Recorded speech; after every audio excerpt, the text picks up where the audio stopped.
Bismillahirrahmanirrahim. Assalamualaikum warahmatullahi wabarakatuh. Bagaimana kabar kalian hari ini, anandaku semuanya? Semoga kalian tetap sehat, semangat, meskipun masih belajar di rumah ya. Hari ini kita akan belajar mapel bahasa Indonesia lagi bersama Ustadzah Faridah. Kita memasuki tema 3 yang terkait dengan pembahasan topik, pokok pikiran, dan simpulan teks. Yang pertama kita bahas dulu topik. Topik adalah pokok atau inti pembicaraan dalam teks. Topik dalam teks ini juga disebut tema. Cara menentukan topik dalam teks ada 2 langkah. Yang pertama, membaca keseluruhan teks secara seksama. Kemudian yang kedua, mencari kata kunci yang paling sering diulang dalam teks. Nah, selain topik, dalam teks juga memuat pokok pikiran. Pokok pikiran disebut juga ide pokok atau gagasan utama. Pokok pikiran adalah inti permasalahan yang dibahas dalam teks. Pokok pikiran juga menjadi dasar pengembangan suatu teks. Berikut ini cara menentukan pokok pikiran dalam teks. Perhatikan, yang pertama, membaca atau mendengarkan teks secara keseluruhan dan seksama. Kemudian yang kedua, menentukan kalimat utama teks tersebut. Kemudian yang ketiga, menentukan pokok pikiran dalam teks berdasarkan kalimat utama. Insya Allah, bagaimana cara menentukan pokok pikiran ataupun kalimat utama? Kemarin juga sudah kita bahas dalam tema 1 ya. Kemudian kita masuk kepada simpulan teks. Simpulan teks merupakan makna tersirat dari hal yang dijelaskan dalam teks. Simpulan menjelaskan keseluruhan isi teks atau paragraf secara singkat dalam bentuk pernyataan.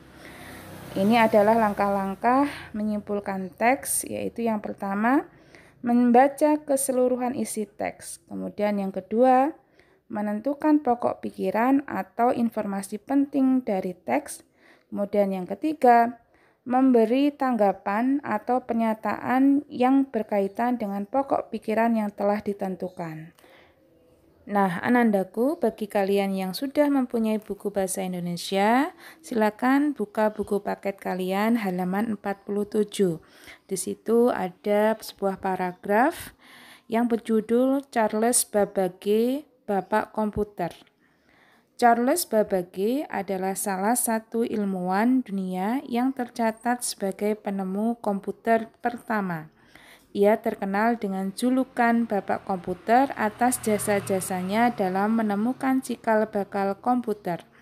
Mesin penghitung atau difference engine yang ditemukan Babbage termasuk ikon yang paling terkenal dalam sejarah perkembangan komputer, sekaligus kalkulator otomatis pertama. Mesin tersebut dapat menyusun tabel matematika. Tahun 1832, Babbage mendapatkan ide tentang mesin yang lebih baik sekaligus akan mampu menyelesaikan tidak hanya satu jenis operasi aritmatika, tetapi juga beberapa jenis.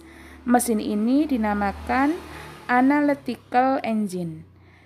Mesin ini memiliki beberapa karakteristik dari komputer modern. Nah, anandaku, setelah kita membaca teks, kita coba menjawab pertanyaan nomor 6 sampai 10.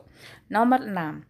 Topik yang dibahas pada teks tersebut adalah untuk menentukan topik, tadi kita sudah baca keseluruhan teks, kemudian kita temukan kata kuncinya yaitu komputer, maka kita dapatkan topik yang dibahas pada teks adalah penemuan komputer.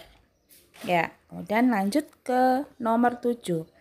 Pokok pikiran paragraf kedua teks tersebut adalah, pokok pikiran adalah ide pokok. Pada paragraf yang pertama, pokok pikirannya adalah Charles Babbage adalah penemu komputer pertama. Nah, kemudian paragraf yang kedua, pokok pikirannya adalah mesin penghitung yang ditemukan Babbage. Nah, ini terdapat pada awal kalimatnya di dalam kalimat utamanya. Kemudian nomor 8.